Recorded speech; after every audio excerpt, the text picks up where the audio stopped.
You thought you knew her. You remembered the way she smiled, the softness in her voice, the warmth of her presence. But now, as you sit alone in the stillness of the night, clutching that old photograph, your mind whispers something terrifying. What if you didn't really love her? What if you only loved how she made you feel? What if you were in love with a reflection? Your hands tremble, not from sadness, but from clarity, because you realize now, it wasn't her voice that comforted you. It was what her voice represented: safety, approval, validation. She wasn't the source of your peace. She was the symbol of it. You try to remember her laugh, but it's fading. You try to recall your conversations, but the words blur. What stays is how you felt about yourself when she was near. And now that she's gone, it's not her you're grieving. It's the loss of that version of you. Carl Jung once said, "We don't fall in love with people. We fall in love with the image they reflect back to us." Maybe that's why it hurts so much. Because now you're not just mourning her. You're mourning the illusion you created. Projection, Jung said, is when we see others not as they are, but as we are. You didn't fall for her. You fell for what she triggered in you. Your hunger, your fantasy, your unconscious longing. You weren't seeing her. You were seeing your own reflection in disguise. The woman you saw wasn't real.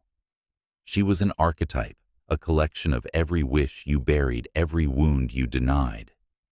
She became the healer, the muse, the savior. But she never applied for that role. You gave it to her, because your unconscious needed someone to carry your story. You didn't fall in love. You fell into a memory. She activated something not because of who she was, but because of who you once needed. And your body confused recognition with destiny. When the mirror clears, you realize you weren't in love with her. You were in love with what she reflected. And now you stand here, not broken, but awake. You don't need her to show you who you are anymore. Because finally, you see yourself. She wasn't just a person. She was peace in a stormlight in your dark love, where you once felt abandoned. You didn't fall for her. You fell for what she symbolized. You projected everything onto her. Your need to be saved, your ache to be nurtured. She became the mother you never had, the approval you never received, the rescuer you always wished would come. But she never agreed to be your savior. She never asked to carry your wounds. And when she finally showed her real self, you felt betrayed. But who betrayed whom? You say she changed, but maybe it was your illusion that died. So now ask yourself, was it love or was it projection? You keep falling for the same kind of person, different faces, different names, but somehow the pattern never changes. You call it chemistry. But your body knows. It's pain you've met before. You stay.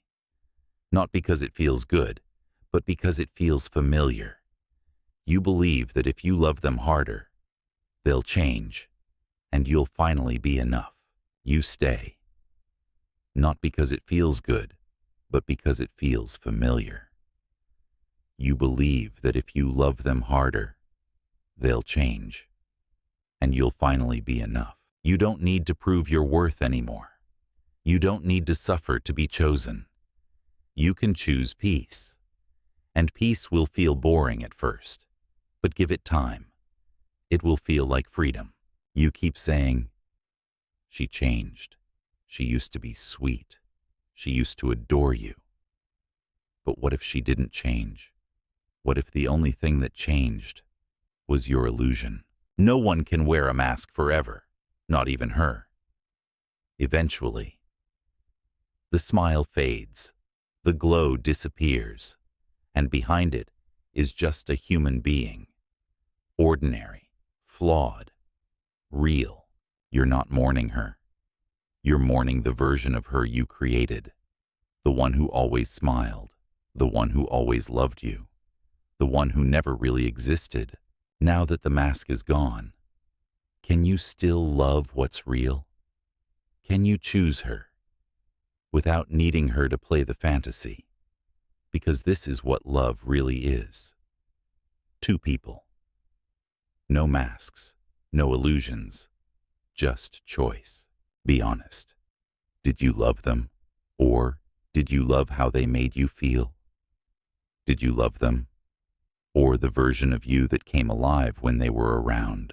You felt special, chosen, wanted, and that felt like love. But maybe it wasn't them you loved.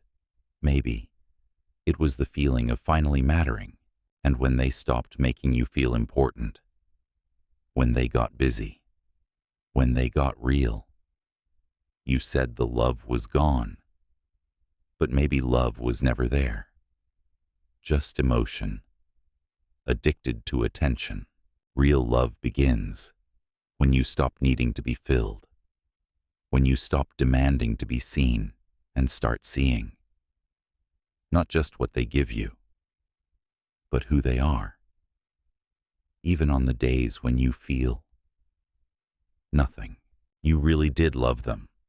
The tears, the laughter, the heartbeat that raced when they walked in. It was real. But here's the hard part.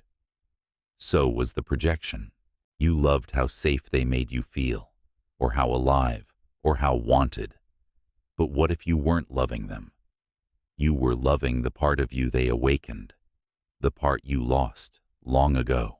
One day the fantasy cracks. You see their flaws. You hear their silence. You feel the gap between what you dreamed and what is. And for the first time, you meet the person behind the projection. The love was real. But now, you see the full picture. The flaws, the limits, the humanness. And if you still choose to stay, that is not projection. That is love. You keep waiting for the apology, the explanation, the one final conversation that will tie everything up. But some people leave without cleaning their mess. Some stories end mid-sentence, and that, too, is closure. Healing doesn't always come with clarity. Sometimes you just wake up and realize the weight is lighter, not because they said something, but because you finally did. You may never know why they stopped loving you, why they pulled away, why they changed, but you don't need their words to reclaim your worth. You only need this truth. You are not what they chose. You are what you continue to choose. Healing is quiet. It doesn't announce itself. It doesn't need an audience. It happens when you choose not to text them, when you stop checking their page, when you no longer rehearse what you'd say. If you had the chance. The fantasy was beautiful. She was everything. You were everything. Together you were unstoppable. But none of it was real. It was what your soul wished for, not what reality offered. You projected her as your savior, your muse, your missing half. But now you're done using her as a mirror for your emptiness. You're ready to see her as she is, not as you needed her to be. Now you're not chasing intensity, not begging for fireworks. You want someone you can sit with in silence, share a coffee, fold laundry, laugh on a rainy day. Because love isn't found in moments that burn bright, but in the ones that quietly stay. Letting go of the fantasy doesn't mean giving up on love. It means making room for something honest, something stable, something real. And real love isn't perfect, but it stays.